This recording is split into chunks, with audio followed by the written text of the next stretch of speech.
Great day and welcome to the podcast, She Who Believes. I am your host, Vivian Bell, and I am indeed she who believes. Well, indeed is definitely my declaration, because here we are all about believing in God, declaring His word over our lives, and getting His results for our lives. So this month is Women's History Month, and we are excited to make history. We're doing that through the Get Whole series. Each week, we are going to be addressing some tips and tools that will help you get whole. In order for us to fully walk in our purpose, to fully be completely who God has called us to be, we've got to continue to walk through the process of being made whole. I love that Jesus came to save our souls, but He also came to give us an abundant life. And how do we get that abundant life? We continue to surrender the things that may not be in line with what God wants for us, which is not necessarily saying that they are sins. But it could just be something that's necessary for us to surrender to God, for Him to take out of us or to remove from our lives, or add to us or add to our lives, so that we can fully be exactly who He's calling us to be. The beautiful thing about all of that is that He perfects us. Just to be able to accept the grace of that has literally blessed my whole soul and changed my life.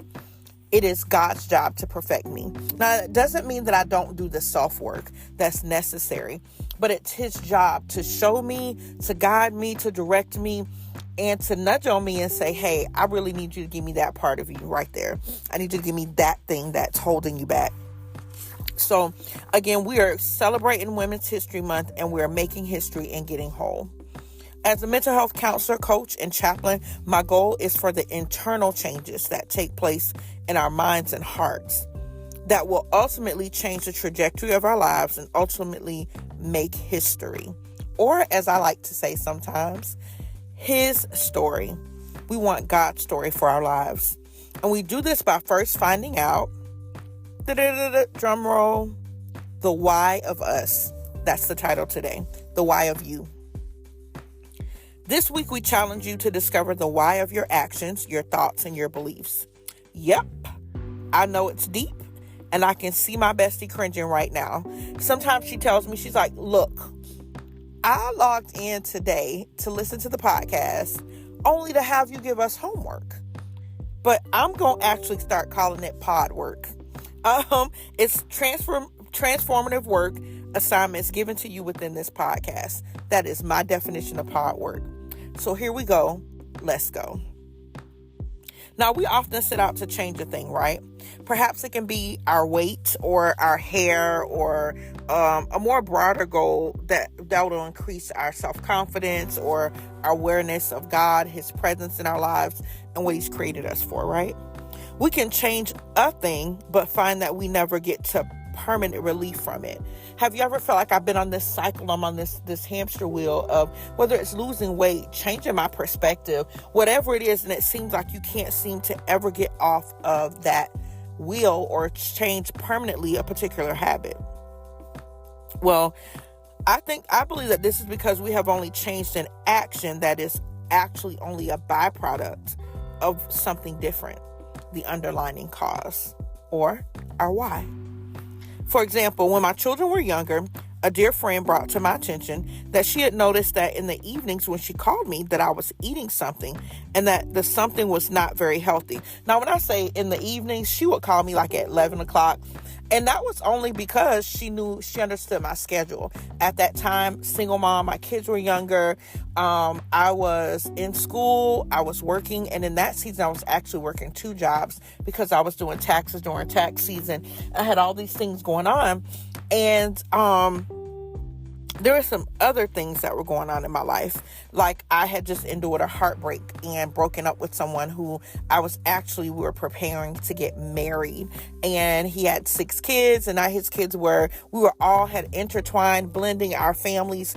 And in the evening, sometimes it was me helping his oldest son with homework or whatever it was. So those things were no longer there. And I was replacing those things with food because that's my comfort place. That was my comfort place. And there's nothing wrong with food being comforting as long as we keep it balanced. but I wasn't in that season, right? She noticed also that I began to gain weight, and that I was no longer partaking in exercises that I would previously partake in almost on a nightly basis. All of this was because of loneliness. In my mind, I'm not lonely, like I'm surviving this, or like I'm getting over this, but not really actually getting over it. I was surviving and not thriving because I was not living my best life on every level. My friend saw it, she prayed about it, and then she addressed it. And she kept calling me every evening until I believe the Lord just released her from doing so. She literally called, because what she knew is that in this time frame, my best friend or my friend would usually be exercising or doing something healthier, or maybe even Bible study, whatever was in that time slot for each day of the week. I was no longer doing those things. And my friend made a decision that she was going to show up in that time frame to make sure her friend didn't get lost, or that I didn't forget my why. I had to face the facts that I had walked through a traumatic experience in my life at that time, and that it had caused such pain that it disrupted my life on many levels. Not just that I no longer had a person to spend my time with, to pray for our kids with, to just, walk through that season, but it disrupted every other area of my life because I did not realize how all of that was tied in, like across the board, right? So you might be thinking, how in the world does this tie into the why of me? Well, I had to realize in that moment that my why was being disrupted, my actual why. In that season, I was in school. Again, I was writing while also raising 2 kids and starting a business as well. And all of that was tied to my why. And it was all being set aside because of my pain. Now, don't misunderstand me when I tell you that grieving is definitely necessary. However, I had to figure out how to do it and still operate in my purpose, because I also had a group of young girls that I was teaching and training and mentoring, and it was really spilling over into everything. In this season, God solidified that my why was to encourage others. It also taught me that when we operate outside of our why, we can end up not only unhealthy physically, but also unfulfilled and unhealthy in other areas, such as in our mentality or mental stability, emotionally, spiritually, and so very much more. If my friend literally had not brought this to my attention, I may have never truly found the reason why my response was food. In my mind, I was just eating at night. But I didn't see that it was literally affecting me, because I didn't realize that eating all the stuff I was eating, though in the moments that I was eating it, it felt so great and amazing and wonderful. Later, I felt awful. Not because I was even beating myself up, but my body was more sluggish.